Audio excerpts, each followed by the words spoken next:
Welcome back to our channel brain learners. आज मैं आपको इको का फर्स्ट चैप्टर समझाऊंगा जो कि 12th क्लास का है। समस्या साथ का मैं पहला चैप्टर आपको समझाता हूँ। आइए चलते हैं। पहला चैप्टर का नाम है भूमिका। आइए इसको समझते हैं और इसके अंदर क्या है ये भी देखते हैं। आइए, समष्टि अर्थशास्त्र अंग्रेजी भाषा का माइक्रो शब्द से ग्रीक भाषा के मैक्रो से लिया गया है। अंग्रेजी भाषा के माइक्रो शब्द ग्रीक भाषा से लिया गया है जिसको माइक्रो कहा जाता है। समष्टि अर्थशास्त्र को उस शाखा के रूप में परिभाषित किया जाता है जो समस्त अर्थशास्त्र के स्तर पर आर्थिक प्रश्नों या समस्याओं का अध्ययन करती है। यानी कि समष्टि अर्थशास्त्र है अर्थशास्त्र को एक अर्थव्यवस्था में जो कि समझा जाता है ताकि उसके समस्याओं का समाधान हो सके, अर्थव्यवस्था में आर्थिक प्रश्नों को समझा जा सके, बेरोजगारी को समझा जा सके, इसलिए इसका अध्ययन किया जाता है। जैसे कि उत्पादन की वृद्धि करना, कीमत में वृद्धि करना, बेरोजगारी किस प्रकार होती है उसको देखना। समष्टि अर्थशास्त्र और व्यष्टि अर्थशास्त्र में कैसे भिन्न है आइए देखते हैं। दोनों में व्यष्टि अर्थशास्त्र और समष्टि अर्थशास्त्र एक दूसरे से कैसे भिन्न है इसके अंतर को जानते हैं। यह शाखा एक व्यक्ति, एक फर्म या एक उद्योग के अंतर्गत काम करती है और समस्याओं का अध्ययन करती है। व्यष्टि अर्थशास्त्र है जो कि यह एक शाखा यानी एक व्यक्ति के अंडर में काम करती है, लेकिन समष्टि अर्थशास्त्र जो है ये संपूर्ण व्यवस्था यानी पूरे यानी जो हमारी भारत की जो अर्थव्यवस्था है उसको देखती है और सभी प्रकार के कामों को, चुनावों की समस्याओं का अध्ययन करती है। कुछ चर व्यष्टि अर्थशास्त्र में स्थान मान लिए जाते हैं जबकि समष्टि अर्थशास्त्र में उन्हें परिवर्तनशील माना जाता है। यानी कुछ चर ऐसे होते हैं जिन्हें व्यष्टि अर्थशास्त्र में स्थान मान लिया जाता है यानी उनको काम नहीं किया जाता, लेकिन समष्टि अर्थशास्त्र में उन्हें परिवर्तनशील, उन्हें क्रियाशील माना जाता है। लेकिन कुछ चर समष्टि अर्थशास्त्र में भी ऐसे होते हैं जो कि अर्थव्यवस्था में उनको माना नहीं जाता, परिवर्तनशील माना जाता है, लेकिन व्यष्टि अर्थशास्त्र में उन्हें परिवर्तनशील माना जाता है और अर्थव्यवस्था में उनको नहीं माना जाता, उनको कुछ काम नहीं होता। और कुल उत्पादन एवं रोजगार, जैसे कुल उत्पादन एवं रोजगार है वो व्यष्टि अर्थशास्त्र में नहीं आते, लेकिन उत्पादन और आय का विवरण करना ये इसमें नहीं आते व्यष्टि समष्टि अर्थशास्त्र में, एक दूसरे से भिन्न है। व्यष्टि अर्थशास्त्र की केंद्रीय समस्या संसाधनों का आवंटन यानी इकट्ठा नहीं करती। व्यष्टि अर्थशास्त्र जो है वो केंद्रीय समस्याओं को संसाधनों की जो RBI हमारी वो जो करती है, लेन देन करती है, वो व्यष्टि अर्थशास्त्र नहीं करती। लेकिन समष्टि अर्थशास्त्र की केंद्रीय समस्या उत्पादन, रोजगार के संपूर्ण स्तर की निर्धारण करना, यानी समष्टि अर्थशास्त्र क्या करती है, रोजगार के संपूर्ण को देखना, स्तर का निर्धारण करना। और व्यष्टि अर्थशास्त्र चरों का उपयोग करती है यानी उपभोक्ता की मांग करना, उत्पादन की पूर्ति करना, यानी उत्पादन करना, उपभोक्ता को देखना, उत्पादन कितना है कितना नहीं वो देखना। लेकिन समष्टि अर्थशास्त्र क्या करती है, चरों का उपयोग करती है और समग्र मांग यानी कितनी डिमांड है कितनी डिमांड नहीं है, अर्थव्यवस्था में कितना प्रयोग हो रहा है कितना नहीं हो रहा है, इस चीज़ को देखती है। व्यष्टि अर्थशास्त्र में आर्थिक चरों की सामूहिकता को मात्रा सीमित होती है, यानी जो सामूहिकता है उसकी जो सामूहिकता है उसको मात्रा सीमित होती है, उसमें बंद होती है। लेकिन समष्टि अर्थशास्त्र में सामूहिकता की मात्रा व्यापक होती है यानी उसको देखा जाता है। और आर्थिक समस्याओं का यानी आर्थिक समस्याओं को देखना, मुद्रा का सृजन देखना, लेन देन करना समष्टि अर्थशास्त्र में देखा जाता है, लेकिन व्यष्टि अर्थशास्त्र में नहीं देखा जाता। इसका एग्जाम्पल हम देख सकते हैं कि एक उद्योग की संतुष्ट का अध्ययन किया जाता है, यानी एक उद्योग की यानी जो फर्म लगा रहा है, उत्पादक जो फर्म लगा रहा है उसको देखरेख करना इसका काम होता है। उद्योग किसी विशेष वस्तु उत्पादन करने वाली सभी फर्मों को समूह होता है, यानी उत्पादन जो कर रहा है, उत्पादक यानी जो मालिक है वो किस तरह का उत्पादन कर रहा है उसको देखना, उसका समूह को देखना इसका काम होता है। आइए चलते हैं आगे।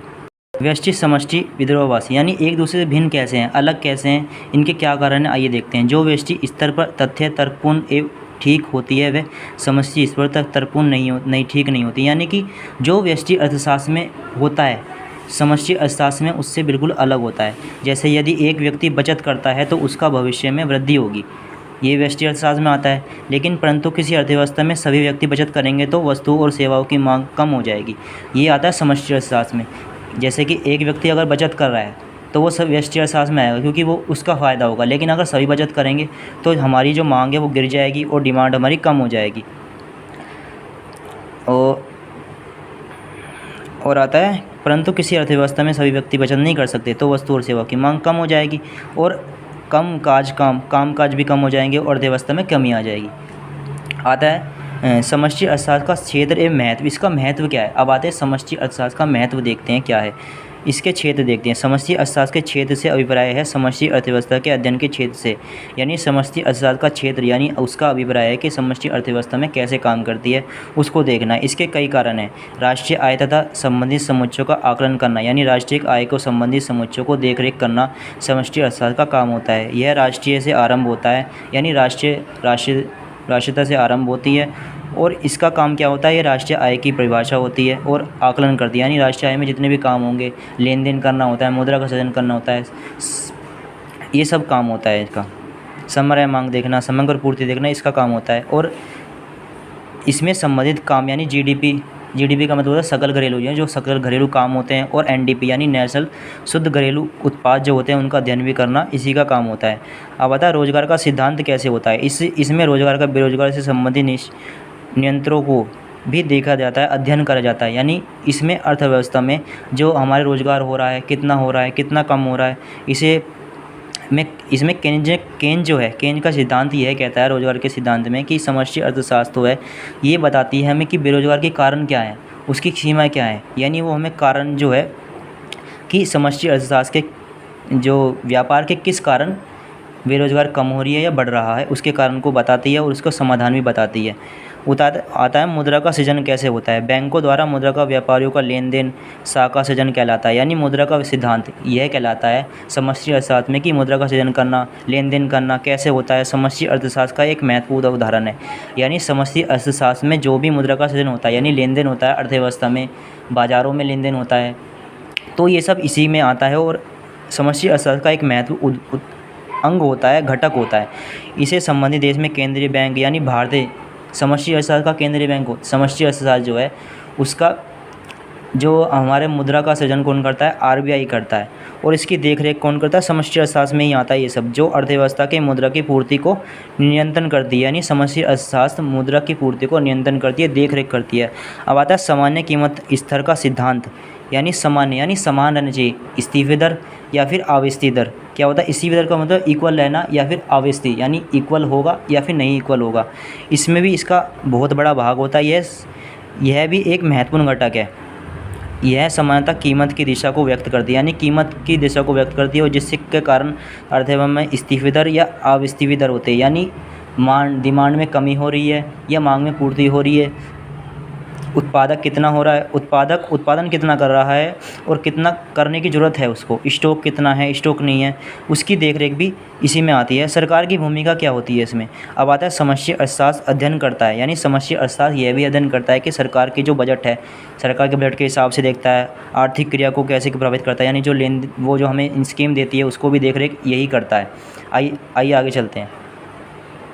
अब आता है विनिमय दर तथा भुगतान शेष। यानी विनिमय दर जो हमारा शेष बच जाता है और भुगतान जो हम वो करते हैं यानी जीएसटी देते हैं उसका भी इसमें आता है। विनिमय दर को निर्धारित और किसी प्रकार के कैसे व्यवस्थित किया जाता है ये भी इसमें ही आता है। अंतर्राष्ट्रीय मुद्रा बाजार में समष्टि अर्थशास्त्र के क्षेत्र में महत्व तत्व है। यानी जो हम जीडीपी देते हैं, भुगतान शेष करते हैं या विनिमय दर हमारी जो होती है उसका लेन देन भी, अंतर्राष्ट्रीय मुद्रा का लेन देन भी इसी में ही आता है, इसी को देखते हैं। अब इसके आते हैं महत्व क्या होते हैं, समष्टि अर्थशास्त्र के महत्व बताए गए। आइए देखते हैं। अर्थव्यवस्था का चित्रण पहला आता है अर्थव्यवस्था का चित्रण। समष्टि अर्थशास्त्र अर्थव्यवस्था का व्यापक चित्र प्रदान करती है, यानी एक महत्वपूर्ण चित्रण प्रदान करती है।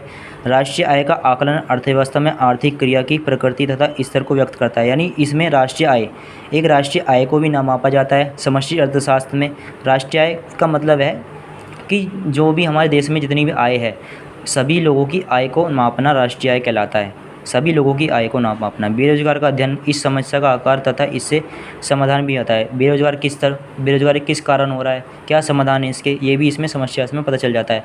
सरकारी बजट व्यक्त करना और सरकार द्वारा अर्थव्यवस्था को कैसे नियंत्रण करना है इसके बारे में भी हमें यही बताता है। अब आता है समृद्धि तथा विकास का मार्ग कैसे होता है, इसका नक्शा कैसे बताया जाता है कि हमें क्या करना चाहिए विकास करने के लिए, समृद्धि करने के लिए क्या करना चाहिए। आर्थिक समृद्धि के कार्यक्रम तथा नीतियों अर्थव्यवस्था की आवश्यकता अनुसार उपयोग किया जाता है। यानी जितनी आवश्यकता होगी उसके अनुसार इसमें समाधान किया जाता है, नीति बताई जाती हैं, समाधानों के अनुसार नक्शे बनाए जाते हैं। यानी कि हमें क्या करना चाहिए क्या नहीं करना चाहिए, समष्टि अर्थशास्त्र में इसको भी देखा जाता है। अब आता है आर्थिक स्थिति आर्थिक स्थिति को कैसे पता चलता है? समष्टि अर्थशास्त्र का अध्ययन आर्थिक स्थिरता प्राप्त करने में सहायक होता है। इससे उपयुक्त मौद्रिक नीति यानी जिसका अनुसार देश के केंद्रीय बैंक द्वारा किया जाता है, यानी जो आरबीआई जो मौद्रिक नीति यानी जो मुद्रा प्रदान करता है, इसमें क्या है, कितनी कमी आ रही है, कितनी हमें लेन देन करना है, उसके बारे में भी समष्टि अर्थशास्त्र हमें बताता है।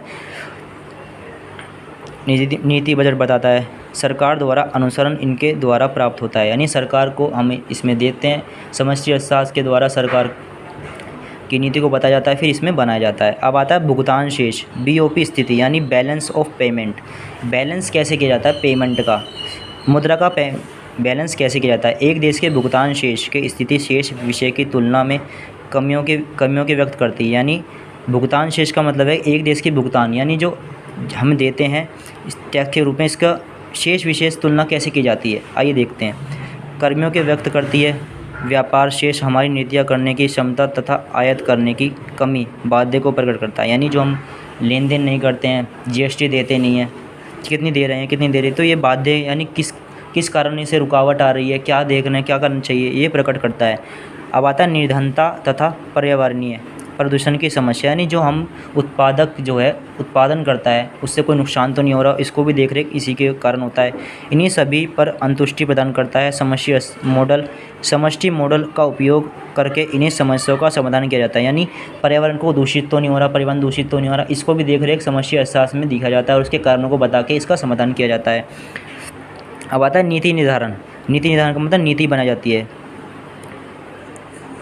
देश में समृद्धि तथा विकास की नीतियों को, यानी देश के अंदर विकास की नीतियों को प्रकट करना निर्धारण समष्टि अर्थशास्त्र में चरों या संबंधित सूचना अत्यंत उपयोगी है।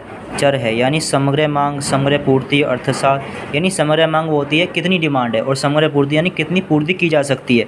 अर्थशास्त्र में कुल उपयोग तथा निवेश व्यय जो हम लगाते हैं, यानी किसी प्रोडक्ट को बनाने के लिए जो हम निवेश लगाते हैं उसको निवेश कहते हैं। अर्थशास्त्र में विभिन्न भागों से मध्य उत्पादन होता है, यानी निवेश के प्रक्रिया, समग्र पूर्ति आदि के रूप में इसको प्रयोग किया जाता है। इसी से हमारे अर्थव्यवस्था में विभिन्न भागों को बांटा जाता है, इसी से उत्पादन किया जाता है। हम यह कह सकते हैं कि अर्थव्यवस्था में निष्पादन को समझने के लिए साथ साथ उसकी समृद्धि तथा विकास के लिए एवं कार्यक्रमों को निर्माण में समष्टि अर्थशास्त्र, चरों और समष्टि आर्थिक मॉडल जानकारी लेना अत्यंत आवश्यक है। यानी अगर हम कोई बिजनेस कर रहे हैं तो हमें समष्टि अर्थशास्त्र के बारे में जानना ज़रूरी है, ताकि हम कुछ नुकसान ना कर सकें। यानी जो हमें पर्यावरण से नुकसान हो रहा है, जीडीपी की जगह है, कितना भुगतान देना है, क्या करना है, क्या नहीं, कैसे, ये हमें देखना चाहिए। आशा करता हूँ आपको ये चैप्टर अच्छा लगा होगा। अगर आपको अच्छा लगा हो तो लाइक करें, कमेंट करें और शेयर करें। अगर कोई भी मिस्टेक हो तो बताएं। धन्यवाद, थैंक यू।